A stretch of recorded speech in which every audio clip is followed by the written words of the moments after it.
Salut à tous, dans cette vidéo je voudrais aborder le thème de la place de l'anglais dans le monde.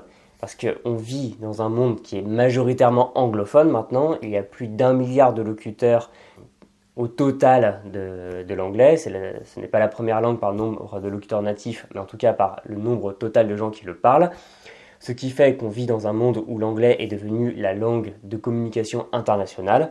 Et vu de France, c'est souvent perçu comme quelque chose d'insupportable, alors qu'il y a d'autres pays où c'est vu comme quelque chose de tout à fait normal, et de pas forcément problématique, mais en tout cas en France, on le perçoit souvent comme une sorte d'hégémonie qui nous est imposée avec la langue et le modèle anglo-saxon. Je voudrais d'abord voir si c'est si simple que ça, si on peut pas nuancer un peu tout ça, comment on en est arrivé là, et aussi voir le statut de l'anglais et notre monde européen qui devient de plus en plus anglophone à l'époque de la crise du coronavirus qui a rebattu énormément de cartes, qui a exposé des faiblesses et qui a mis des coups de projecteur sur des réalités qui étaient latentes, qui étaient déjà là mais qu'on n'a pas voulu voir. Et donc voilà, aborder tout ça. En tout cas, si ce n'est pas déjà fait, vous pouvez vous abonner à la chaîne, cliquer sur la petite cloche, voilà les classiques. Vous pouvez aussi vous inscrire à la newsletter en cliquant sur le lien dans la description. Et on va entrer dans le vif du sujet. Alors tout d'abord, comment on en est arrivé là? Comment on est arrivé dans une situation où l'anglais représente une part monumentale des langues parlées dans le monde, ou pourquoi, si vous demandez à un éditeur de méthode de langue, il va vous dire que l'anglais peut représenter jusqu'à 80% de ses ventes. Comment on en est arrivé là? Alors, ce qui est intéressant, c'est qu'à l'origine, rien ne prédisposait l'anglais à devenir la langue majeure plutôt qu'une autre. Parce que l'anglais, c'était avant tout la langue parlée sur une petite île, l'île de Bretagne. Et le royaume d'Angleterre est parti même avec un gros handicap par rapport à l'Espagne ou au Portugal dans la diffusion de son modèle. Parce que l'Espagne et le Portugal avaient énormément d'avance. Même les Pays-Bas sont restés très puissants pendant très longtemps. Ce qui fait qu'au XVIe et même jusqu'au XVIIe siècle, les Anglais étaient relativement derrière. Et ce qui s'est passé, c'est qu'au XVIIIe siècle, eh bien, l'Empire espagnol est arrivé dans une période de faiblesse. Les Hollandais ont finalement été supplantés, ce qui fait que ça a laissé au Royaume-Uni la possibilité de s'étendre, et souvent au détriment d'autres pays. Parce que, par exemple, il y a eu jusqu'en 1713 la guerre de succession d'Espagne, qui marque aussi la fin de l'âge d'or espagnol. Et avec le traité d'Utrecht, l'Espagne perd Gibraltar, la France perd l'Acadie. Donc c'est à ce moment-là, par exemple, que l'Angleterre récupère le contrôle de la Méditerranée, en tout cas occidentale, une partie de l'Amérique. Et c'est surtout avec la guerre de 7 ans que la Grande-Bretagne va prendre une importance énorme, avec la bataille de Plassey, qui n'est pas très connue, mais qui est une bataille en fait entre l'Angleterre et la France en Inde, ce qui fait que les Français vont être chassés de l'Inde et ça va permettre aux Britanniques de commencer la conquête de l'Inde. Avec aussi le traité de Paris qui met fin à cette guerre de 7 ans et qui va consacrer la Grande-Bretagne comme la première puissance mondiale, sachant que la France à ce moment-là va perdre la majeure partie de son empire colonial.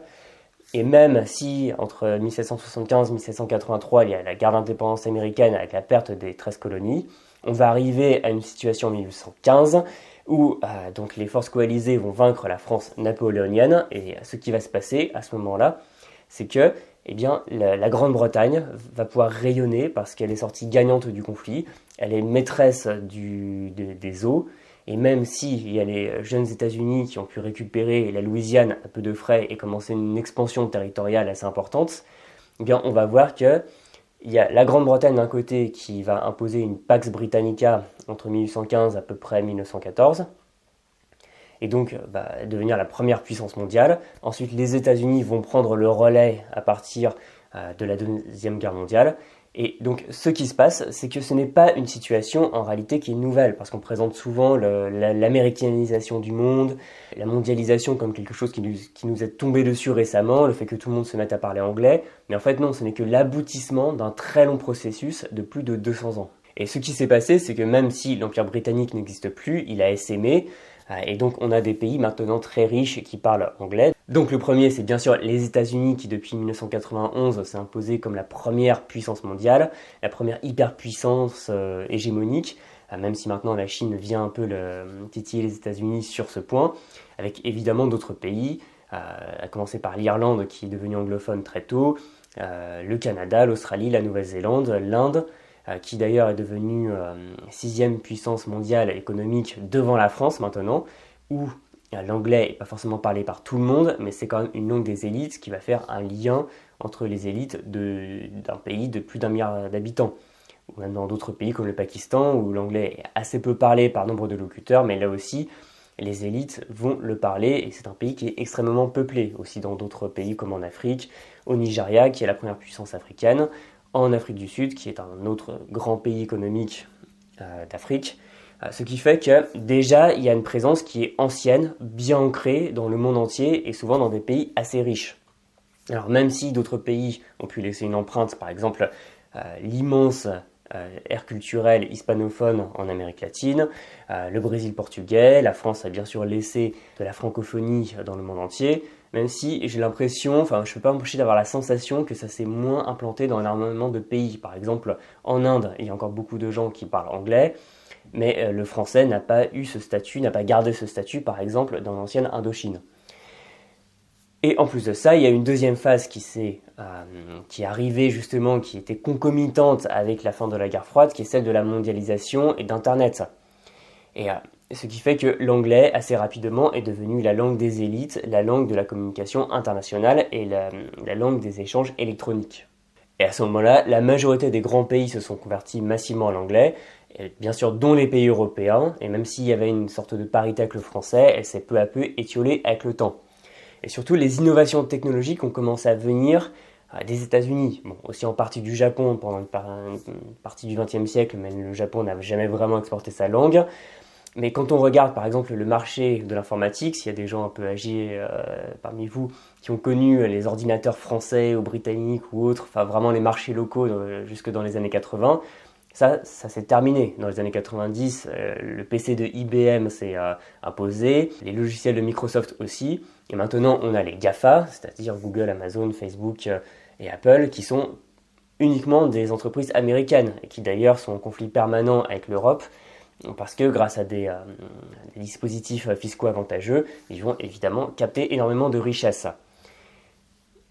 Et ce qui fait que même si quelques pays assez forts culturellement ont pu maintenir une belle image et importer leur culture, leur modèle et avoir une belle valeur ajoutée comme la France pour le luxe, le Japon pour sa culture, l'Italie pour son art de vivre, le luxe, les belles voitures. Globalement, ce qui s'est passé, c'est que par rapport aux États-Unis et par extension le Royaume-Uni qui a la chance de partager cette langue avec son ancienne colonie, eh bien c'est pas grand-chose. Et donc on est sur une hégémonie culturelle américaine.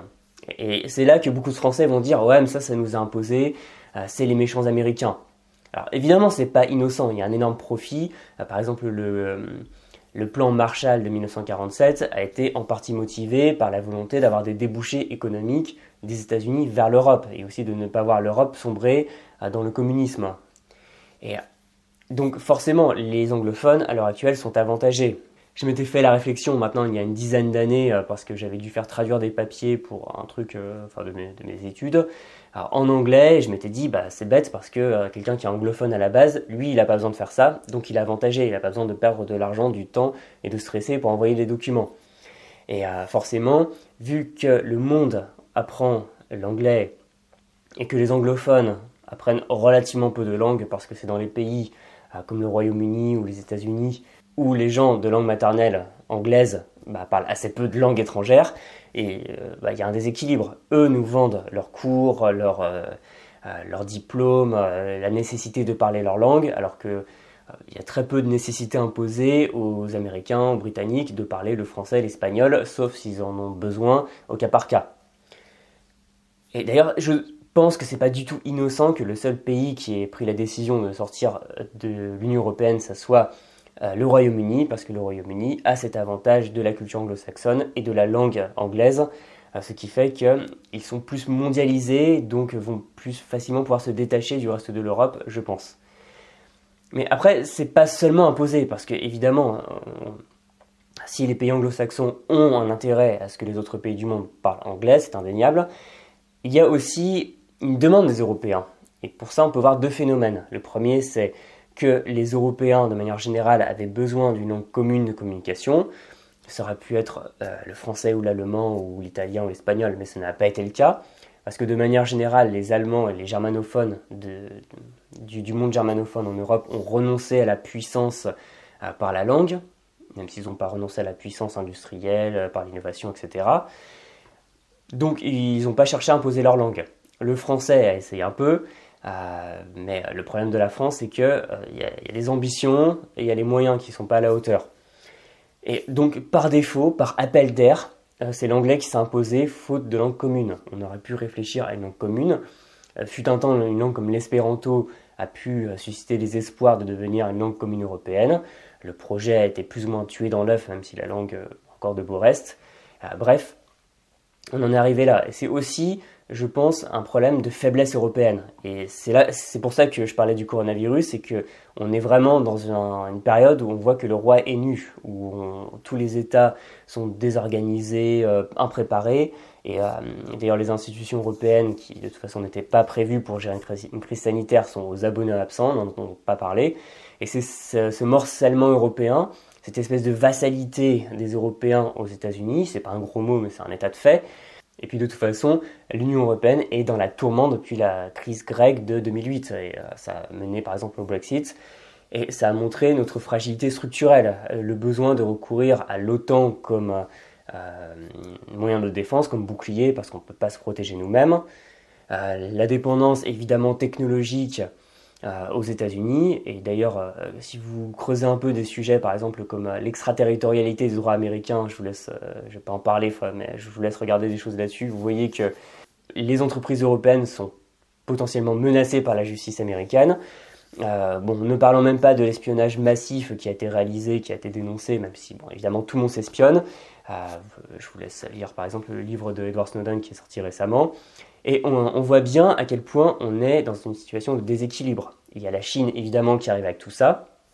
La Chine qui est évidemment en avance technologique sur nous, parce que les pays européens sont en ordre dispersé par rapport, par exemple, à la 5G, qui sera un moyen, mais exceptionnel pour les Chinois de nous espionner.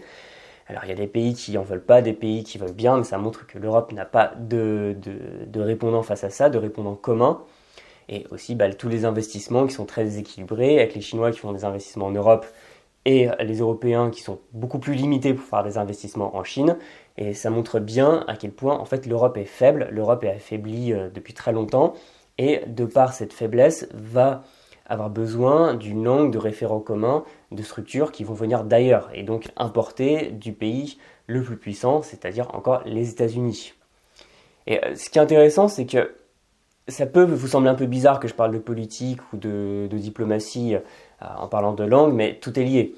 Et avec cette crise, ça a révélé à quel point nos pays qui sont interconnectés, parce qu'on est tous ensemble sur un même continent, se sont fait balayer par le virus, par la maladie, comme des fétus de paille. Où à chaque fois, on voit le truc ridicule, c'est qu'au lieu d'avoir une réponse qui aurait été unanime, nécessaire et on va dire proactive, de fermer les frontières, de contrôler, de tester, on voit chaque jour des dirigeants qui disent « Non, mais c'est bon, on va laisser les autres se cloîtrer chez eux, nous, on va rester dehors ».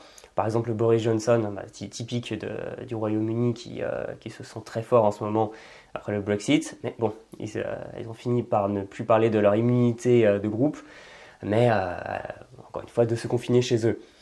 Et de voir en fait toute cette situation d'improvisation, cette impréparation, on va même pas parler de la situation des tests qui n'existent pas, des masques où on ne sait pas où ils sont, qui montre bien que la crise du coronavirus a été révélatrice, encore une fois, a mis un projecteur, vraiment celui qui vous éblouit sur la face des pays européens. Et dans ce cas, en fait, on comprend très bien, quand on voit la situation, que les pays européens, de par leur faible puissance diplomatique, vont chercher un autre modèle, c'est-à-dire le modèle anglo-saxon et donc l'anglais.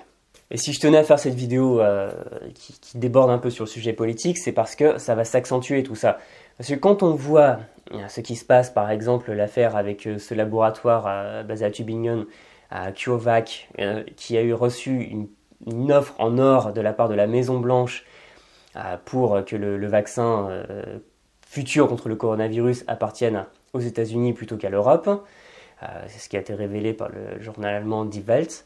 Ou alors, par exemple, le fait que le Parti communiste chinois, pendant très longtemps et couvert dans les premières heures, enfin les premiers jours de l'épidémie, la réalité, aller voir par exemple cette directrice d'hôpital à Wuhan, à Haifen, ou alors le lanceur d'alerte, le médecin Li Wenliang, qui est mort justement du coronavirus le 7 février. Et le 14 janvier, l'OMS annonçait que la Chine leur avait dit que le virus n'était pas transmissible d'humain à humain. Voilà, enfin, on voit ce qui s'est passé après. Et selon une étude que je pourrais vous mettre en description si vous le voulez, si toute la politique de confinement qui a été bien faite, qui a été efficace, avait été faite 3 semaines avant, on aurait eu une réduction de 95% de la dispersion de l'épidémie. Voilà, on aboutit à une situation où notre Europe aujourd'hui est à l'arrêt, les économies européennes sont en panne et surtout elles ne voulaient pas se fermer parce qu'on a besoin par exemple du tourisme chinois pour visiter l'Italie, la France, etc. Et maintenant que la Chine apparemment va mieux, et c'est tant mieux parce que voilà, on va souhaiter qu'une épidémie persiste où que ce soit dans le monde, mais quand on va sortir de la crise et que nos économies européennes seront en lambeaux et forcément endettées parce que les pouvoirs publics seront intervenus massivement, qui va venir apporter des capitaux comme en 2008? Eh bien, ce sera la Chine, encore une fois. Et voilà. C'est pour ça que je voulais vraiment faire cette vidéo qui me semblait assez importante. Non pas pour vous dire que le chinois sera la future langue mondiale parce que j'y crois pas, mais parce que ça montre bien que la situation de faiblesse dans laquelle on est fait qu'en réalité ce n'est pas que la faute des méchants américains ou méchants anglo-saxons comme les bons vieux gaulois voudraient le dire, c'est trop facile.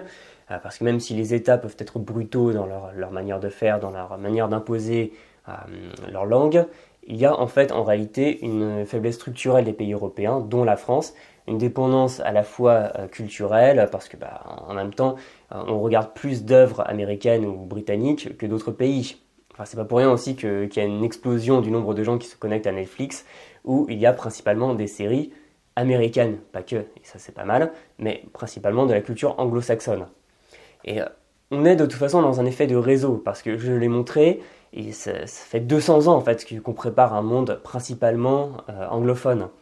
Et un effet de réseau, c'est que plus il y a de gens dans un réseau, plus c'est intéressant de le rejoindre, et moins c'est intéressant d'aller vers les autres. C'est pour ça qu'il y a des milliards de gens sur Facebook, et quasiment personne sur Copain Avant. Enfin, si ça existe encore d'ailleurs. Et le monde anglophone, c'est ça, au détriment du monde francophone, au détriment du monde lusophone et hispanophone, même si évidemment ces mondes-là existent, il y a des centaines de millions de gens qui parlent ces langues dans le monde. Et donc l'autre raison du tout anglais, c'est tout simplement notre faiblesse en tant qu'Européens, et parce que personne n'a réussi au cours du 19e siècle à imposer une culture, une langue en Europe, et bon c'est pas plus mal, hein. Certains ont essayé et ont échoué. Ça fait qu'on est un peu en morcellement, et on voit qu'en fait dans les grands pays comme la Chine ou les États-Unis, eh bien, il y a quand même une langue qui va faire un lien, et en Europe, on n'a pas ça. Et vu qu'on en a quand même besoin pour pouvoir communiquer, on est allé chercher, non pas en France, mais on est allé chercher dans un autre pays, les États-Unis, leur langue qui sert maintenant de langue de communication internationale. En France, ça nous gêne. Dans d'autres pays qui sont des petits pays, si on veut, sans que ce soit du tout insultant, comme je sais pas, par exemple les Pays-Bas ou la Suède ou la Finlande, ils ont adopté l'anglais, eux ça leur pose strictement aucun problème de parler anglais, ils considèrent qu'ils ont leur langue nationale pour eux et l'anglais comme langue internationale, ils n'ont pas besoin d'en avoir d'autres, il n'y a pas de débat. Nous en France ça nous dérange parce qu'on a une prétention de vieux grand pays à l'universalité. Je dis pas qu'il faut solder le français et dissoudre la francophonie, loin de là, il faut toujours cultiver ça, mais en tout cas, je pense que dans les décennies à venir, l'anglais va rester la langue de communication internationale et que son rôle va s'amplifier. Donc je vous invite, en tant que polyglotte dans un monde qui change, à continuer à apprendre l'anglais parce que c'est une langue qui va rester incontournable, mais aussi à aller voir d'autres langues parce que la meilleure manière de combattre le tout anglais et l'hégémonie de l'anglais dans le monde, c'est tout simplement d'apprendre d'autres langues pour avoir une vision culturelle différente et ne pas dépendre d'un seul pays pour toute sa vision du monde qui va forcément être façonnée, orientée, parce que les langues c'est politique, les langues sont sous influence, et tout ça est lié. C'est pour ça que je vous ai embêté pendant 20 minutes avec une vidéo qui parle de politique, de diplomatie, de coronavirus sur une chaîne tous les langues parce que tout ça est bien sûr connecté. Voilà, bon en tout cas j'espère que ça vous a plu. Je ne ferai pas souvent des vidéos comme ça mais ça me semblait important. Vous pouvez toujours vous abonner à la chaîne, cliquer sur la petite cloche et aussi à la newsletter du Monde des Langues pour recevoir votre mini-formation gratuite de 40 minutes, 25 techniques pour apprendre votre vocabulaire. Vous avez tout ça dans la description. Et pour terminer, concernant les annonces de cette période, Je vais faire chaque jour, si j'y arrive, sur mon groupe Facebook Les Langues en Partage, un post, une publication sur laquelle on va pouvoir discuter, se motiver pour ne rien lâcher et continuer à apprendre les langues pendant la crise du coronavirus. Je vais bientôt faire un direct sur la chaîne YouTube. Je ne sais pas encore quand, ce sera en fin de semaine, peut-être jeudi, vendredi. En tout cas, voilà, il y aura une annonce sur la chaîne, il y aura une annonce sur la newsletter, donc restez bien connectés. Voilà, j'attends vos commentaires, j'attends vos discussions parce que forcément c'est un débat qui est ultra riche, ultra complexe et ultra intéressant. Donc voilà, n'hésitez pas à nous faire part de tout ça dans les commentaires et moi je vous dis à très bientôt dans une prochaine vidéo. Salut!